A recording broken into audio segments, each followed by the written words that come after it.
Hi, I'm Carmen Alana Tibbetts. Welcome to the Agosia Arts Studio. Earlier this week, I got a question that is fairly common, and that is, how do you take care of your artwork? And the specifics of the question had to deal with a quilt like this one here, which I finished last year.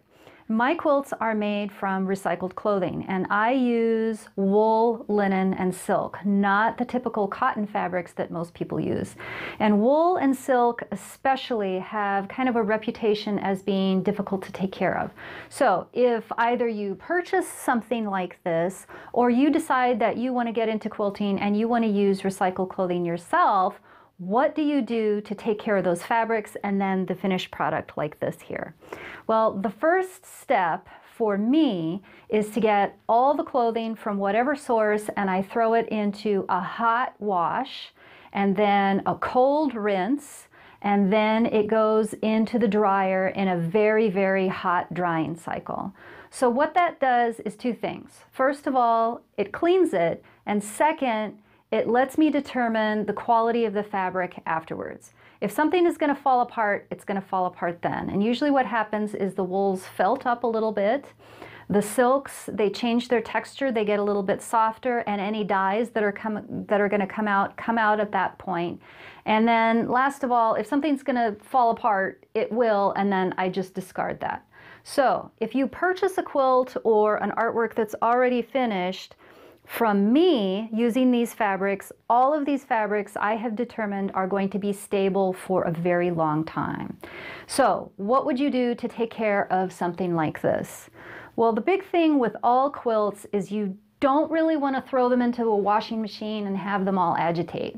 The best thing to do is to have the least amount of stress on the fabrics as possible, and that means washing them in a very large basin and flat. And the best place at home is in the bathtub. I do not recommend taking a quilt to the dry cleaners because you don't know what's happening with that dry cleaning fluid. You don't know what people are going to do. And honestly, the dry cleaning fluids do different things to the textiles than the home washing machine, the aqueous solutions that we use, water-based, would do. So sometimes you'll have something, you wash it in the washing machine and it's perfectly fine. You take it to the dry cleaner and it runs or it disintegrates and it's just bad news. So for me, the bathtub way is the way to go. So for something like this, it's totally safe to put it in the bathtub. Use the coldest water possible. Fill up the bathtub about halfway and then use a decent shampoo. It doesn't have to be anything fancy. If you dye your hair, it doesn't have to be any of that, color fixing or color protecting or conditioning or anything like that. Baby shampoo, inexpensive basic shampoos are the best because those are actually made to clean your hair, which is protein, which is fairly close to wool and silk like you would see in an artwork like this, okay?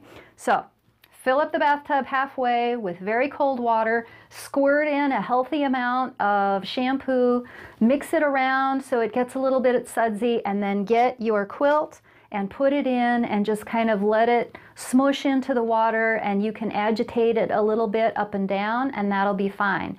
And this procedure will also work fantastically with modern cotton fabric quilts.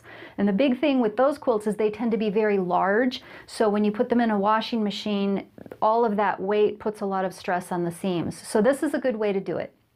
Let your quilt sit there for at least 15 minutes. If it looks like it's really dirty, the best thing to do is to pull the plug, let all the water drain out, fill it with clean, cold water again, squish it around a little bit, and then let it sit for another 10 or 15 minutes. If it's still dirty, you repeat until it looks pretty good. You let all that water drain out, lift up the quilt gently, and then at that point, I do put it into the washing machine and do a high spin cycle. And what that does is that takes the majority of the water out, which is going to be all of the weight that's going to stress out the quilt. So then at that point, if you have a lawn or something like that, get a clean sheet, spread it out on the lawn, and spread your quilt face down on it, because the big thing is sunlight can be degrading to silks. So in my case, the back of this is a cotton fabric, so you put the cotton face up towards the sun and it'll be fine. And you just air it out, and it shouldn't take too long to dry because you've taken all of that water out. So that's what I would do with my works, okay? You don't have to worry about vacuuming through a screen or anything like that. The best thing to do is to keep it as clean as possible beforehand. And so, it's better if you have a quilt like this and you have it on the bed, you want to use it, and maybe you have dogs that sleep on the bed or kids that come in and they eat on the bed or whatever. The best thing to do is actually don't wait until your quilt gets super dirty. It's better to just have a regular schedule of washing it, maybe once a year if it has heavy use. If you have something like this on the wall, it's true that it can get dusty and you can get cobwebby and stuff like that. And so in that case, just get a vacuum with the brush attachment and just go and brush off as much as you can. Then take it outside, give it a good shake, and you'll see a lot of dust come out, and that's fine, okay? So for my artworks, it's completely washable. So I also use this block, which is the Drunkard's Path block, to make smaller works. And what about those? So I make little bags like this, little zip bags that you can throw in your purse. And again, this is all silk, linen, and wool. And these are machine washable. And so if you have a small work like this, then you can just toss it in the machine with similar colors. Or if you're really concerned about it, you could put it inside of a pillowcase and knot the top and then throw it into the wash. And then if you have purchased a three-dimensional artwork like this little mousy guy, you can't throw him in the washing machine for a variety of reasons. Usually things like this have a lot of glues, or they have things falling off that get caught. And then of course you have the density of the stuffing, which means that it's just not going to dry very quickly and it just gets icky. Okay, so that's not an option.